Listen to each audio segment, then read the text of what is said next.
together a large group of bats lived on a tree. Every day they flew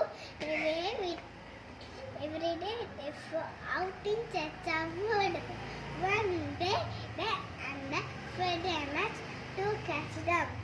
Alas, the bats got cut in the net. Their leader was very worse. He said, "I have an idea. Let's fly up carrying the net."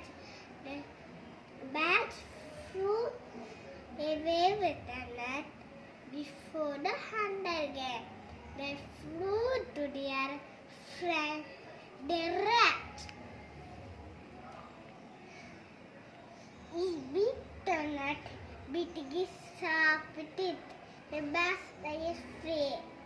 The moral of the story is, who takes strength. Bye bye.